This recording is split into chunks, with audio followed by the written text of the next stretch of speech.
നമസ്കാരം, മലയാളി വാർത്തയിലേക്ക് സ്വാഗതം. കേന്ദ്ര കാലാവസ്ഥാ വകുപ്പിന്റെ അടുത്ത 5 ദിവസത്തേക്കുള്ള മഴ സാധ്യതാ പ്രവചനം. ഒരിടവേളയ്ക്ക് ശേഷം സംസ്ഥാനത്ത് വീണ്ടും പല ജില്ലകളിലും മഴ ശക്തമാവുകയാണ്. ഇന്ന് മലപ്പുറം, വയനാട് ജില്ലകളിൽ മഞ്ഞ അലർട്ടാണ്. മഴയ്ക്ക് സാധ്യതയുണ്ട്. ഒറ്റപ്പെട്ട ശക്തമായ മഴയ്ക്കുള്ള സാധ്യതയാണ് പ്രവചിക്കപ്പെട്ടിരിക്കുന്നത്.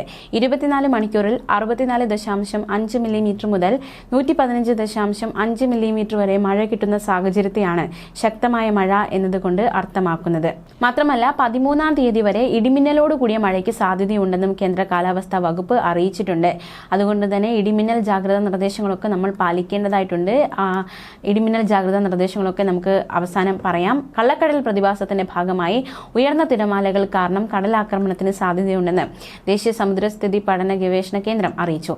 കടലാക്രമണത്തിന് സാധ്യതയുള്ളതിനാൽ മത്സ്യത്തൊഴിലാളികളും തീരദേശവാസികളും ജാഗ്രത പാലിക്കണം.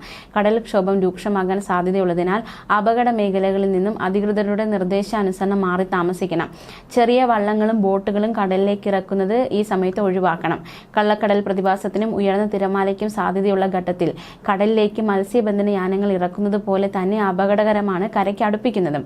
അതുകൊണ്ട് തന്നെ തിരമാല ശക്തിപ്പെടുന്ന സാഹചര്യത്തിൽ കടലിലേക്ക് ഇറക്കുന്നതും കരയ്ക്ക് അടുപ്പിക്കുന്നതും ഒഴിവാക്കണം. ഈ ഒരു മുന്നറിയിപ്പ് പിൻവലിക്കുന്നത് വരെ ബീച്ചുകൾ കേന്ദ്രീകരിച്ചുള്ള വിനോദസഞ്ചാരം ഉൾപ്പെടെയുള്ള എല്ലാ പ്രവർത്തനങ്ങളും ശ്രദ്ധ പുലർത്തണം. മത്സ്യബന്ധന യാനങ്ങളായ ബോട്ട്, വള്ളം മുതലായവ ഹാർബറിൽ സുരക്ഷിതമായി കെട്ടിയിട്ട് സൂക്ഷിക്കണം. വള്ളങ്ങൾ തമ്മിൽ സുരക്ഷിത അകലം പാലിക്കുന്നത് കൂട്ടിയിടിച്ചുള്ള അപകട സാധ്യത ഒഴിവാക്കും. മത്സ്യബന്ധന ഉപകരണങ്ങളുടെ സുരക്ഷ ഉറപ്പാക്കണം. ബീച്ചിലേക്കുള്ള യാത്രകളും കടലിൽ ഇറങ്ങിയുള്ള വിനോദങ്ങളും പൂർണ്ണമായും ഒഴിവാക്കണം. തീരശോഷണത്തിന് സാധ്യതയുള്ളതിനാൽ പ്രത്യേകം ജാഗ്രത പാലിക്കണം. ഇന്ന് മാലിദ്വീപ് പ്രദേശം, കന്യാകുമാരി തീരം, ഗൾഫ് ഓഫ് മന്നാർ എന്നിവിടങ്ങളിൽ മണിക്കൂറിൽ 35 മുതൽ 45 കിലോമീറ്റർ വരെയും ചില അവസരങ്ങളിൽ മണിക്കൂറിൽ 55 കിലോമീറ്റർ വരെയും വേഗതയിൽ ശക്തമായ കാറ്റിനും മോശം കാലാവസ്ഥയ്ക്കും സാധ്യതയുണ്ട്. മഴ മുന്നറിയിപ്പ് ഉള്ളതുപോലെ തന്നെ താപനില മുന്നറിയിപ്പുമുണ്ട്. കേരളത്തിൽ കഴിഞ്ഞ 24 മണിക്കൂറിൽ രേഖപ്പെടുത്തപ്പെട്ട ഉയർന്ന അൾട്രാ വയലറ്റ് സൂചിക തുടർച്ചയായി കൂടുതൽ സമയം അൾട്രാ വയലറ്റ് രശ്മികൾ ശരീരത്തിലേൽക്കുന്നത് സൂര്യാതപത്തിനും ത്വക്ക് രോഗങ്ങൾക്കും നേത്രരോഗങ്ങൾക്കും മറ്റ് ആരോഗ്യ പ്രശ്നങ്ങൾക്കും കാരണമായേക്കാം. പൊതുജനങ്ങൾ സുരക്ഷാ മുൻകരുതലുകൾ സ്വീകരിക്കണം. പകൽ 10 മണി മുതൽ 3 മണി വരെയുള്ള സമയങ്ങളിലാണ് ഉയർന്ന അൾട്രാ വയലറ്റ് സൂചിക രേഖപ്പെടുത്തുന്നത്. അതുകൊണ്ട് ആ സമയങ്ങളിൽ കൂടുതൽ നേരം ശരീരത്തിൽ നേരിട്ട് സൂര്യപ്രകാശം ഏൽക്കുന്നത് പരമാവധി ഒഴിവാക്കണം.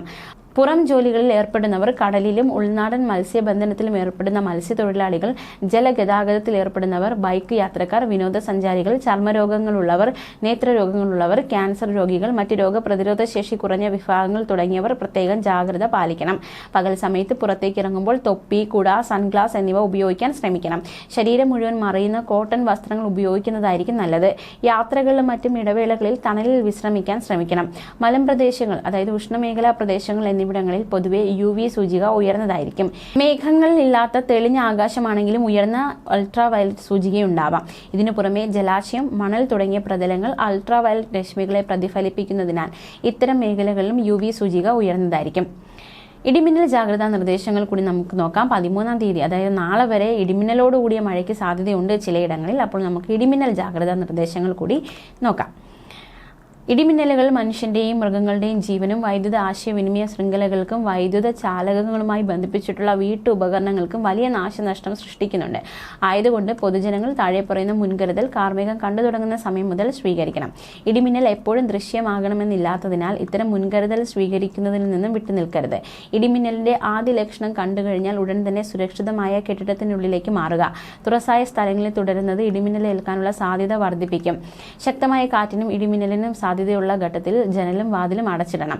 വാതിലിനും ജനലിനും അടുത്ത് നിൽക്കാതിരിക്കണം. കെട്ടിടത്തിനകത്ത് തന്നെ ഇരിക്കുകയോ പരമാവധി ഭിത്തിയിലോ തറയിലോ സ്പർശിക്കാതിരിക്കാൻ ശ്രമിക്കുക. ഗൃഹോപകരണങ്ങളുടെ വൈദ്യുതി ബന്ധം വിച്ഛേദിക്കുക. വൈദ്യുതോപകരണങ്ങളുമായുള്ള സാമീപ്യം ഇടിമിന്നലുള്ള സമയത്ത് ഒഴിവാക്കുക. ഇടിമിന്നലുള്ള സമയത്ത് ടെലിഫോൺ ഉപയോഗിക്കുന്നത് ഒഴിവാക്കണം. മൊബൈൽ ഫോൺ ഉപയോഗിക്കുന്നത് കൊണ്ട് കുഴപ്പമില്ല. അന്തരീക്ഷം മേഘാവൃതമാണെങ്കിൽ തുറസായ സ്ഥലത്തും ടെറസിലും കുട്ടികൾ ഉൾപ്പെടെ കളിക്കുന്നത് ഒഴിവാക്കണം. ഇടിമിന്നലുള്ള സമയത്ത് വൃക്ഷങ്ങളുടെ ചുവട്ടിൽ നിൽക്കരുത്. വാഹനങ്ങൾ മരച്ചൂട്ടിൽ പാർക്ക് ചെയ്യരുത്. ഇടിമിന്നലുള്ള സമയത്ത് വാഹനത്തിനകത്ത് തന്നെ തുടരുക. കൈകാലുകൾ പുറത്തിടാതിരിക്കുക. വാഹനത്തിനകത്ത് നിങ്ങൾ സുരക്ഷിതരായിരിക്കും. സൈക്കിൾ, ബൈക്ക്, ട്രാക്ടർ തുടങ്ങിയ വാഹനങ്ങളുള്ള യാത്ര ഇടിമിന്നൽ സമയത്ത് ഒഴിവാക്കുക. ഇടിമിന്നൽ അവസാനിക്കുന്നത് വരെ സുരക്ഷിതമായ ഒരു കെട്ടിടത്തിൽ അഭയം തേടണം. മഴക്കാറ് കാണുമ്പോൾ തുണികൾ എടുക്കാൻ ടെറസിലേക്കോ മുറ്റത്തേക്കോ ഇടിമിന്നലുള്ള സമയത്ത് പോകരുത്. കാറ്റിൽ മറിഞ്ഞു വീഴാൻ സാധ്യതയുള്ള വസ്തുക്കൾ കെട്ടിവെക്കുക. ഇടിമിന്നലുള്ള സമയത്ത് കുളിക്കുന്നത് ഒഴിവാക്കുക. ടാപ്പുകളിൽ നിന്ന് വെള്ളം ശേഖരിക്കുന്നതും ഒഴിവാക്കുക. പൈപ്പിലൂടെ മിന്നൽ മൂലമുള്ള വൈദ്യുതി സഞ്ചരിച്ചേക്കാം. ഇടിമിന്നൽ ഉണ്ടാകുമ്പോൾ ജലാശയത്തിൽ മീൻ പിടിക്കാനോ കുളിക്കാനോ ഇറങ്ങാൻ പാടില്ല. കാർമേഘങ്ങൾ കണ്ടു തുടങ്ങുമ്പോൾ തന്നെ മത്സ്യബന്ധനം, ബോട്ടിംഗ് തുടങ്ങിയ പ്രവൃത്തികൾ നിർത്തിവെച്ച് ഉടനെ അടുത്തുള്ള കരയിലേക്ക് എത്താൻ ശ്രമിക്കണം. ഇടിമിന്നലുള്ള സമയത്ത് ബോട്ടിന്റെ ഡെക്കിൽ നിൽക്കരുത്. ചൂണ്ടയിടുന്നതും വലയെറിയുന്നതും ഇടിമിന്നലുള്ള സമയത്ത് നിർത്തിവെക്കണം. പട്ടം പറത്തുന്നത് ഒഴിവാക്കണം. ഇടിമിന്നലുള്ള സമയത്ത് ടെറസിലോ മറ്റ് ഉയരമുള്ള സ്ഥലങ്ങളിലോ വൃക്ഷക്കൊമ്പിലോ ഇരിക്കുന്നത് അപകടകരമാണ്. വളർത്തു മൃഗങ്ങളെ തുറസായ സ്ഥലത്ത് ഈ സമയത്ത് കെട്ടരുത്. അവയെ അഴിക്കാനും സുരക്ഷിതമായി മാറ്റി കെട്ടുവാനും മഴമേഘം കാണുന്ന സമയത്ത് പോകരുത്. ഇത് നിങ്ങൾക്ക് ഇടിമിന്നലേൽക്കാൻ കാരണമായേക്കും. അടുത്തുള്ള കെട്ടിടത്തിലേക്ക് മാറാൻ സാധിക്കാത്ത വിധത്തിൽ തുറസായ സ്ഥലത്താണെങ്കിൽ പാദങ്ങൾ ചേർത്ത് വെച്ച് തല കാൽമുട്ടുകൾക്കിടയിൽ ഒതുക്കി പന്ത് പോലെ ഉരുണ്ടിരിക്കാൻ ശ്രമിക്കണം. ഇടിമിന്നലിൽ നിന്ന് സുരക്ഷിതമാക്കാൻ കെട്ടിടങ്ങൾക്ക് മുകളിൽ മിന്നൽ രക്ഷാശാലകൾ സ്ഥാപിക്കാം. വൈദ്യുതോപകരണങ്ങളുടെ സുരക്ഷയ്ക്കായി സർജ് പ്രൊട്ടക്ടർ ഘടിപ്പിക്കാം. മിന്നലിന്റെ ആഘാതത്തിൽ പൊള്ളലേൽക്കുകയോ കാഴ്ചയോ കേൾവിയോ നഷ്ടമാവുകയോ ഹൃദയാഘാതം സംഭവിക്കുകയോ വരെ ചെയ്യാം. അതുകൊണ്ട് തന്നെ സുരക്ഷ വളരെ മുൻകരുതൽ ജാഗ്രതാ നിർദ്ദേശമൊക്കെ സ്വീകരിച്ച് ആയിരിക്കുക. ന്യൂസ് ഡെസ്ക് മലയാളി വാർത്ത.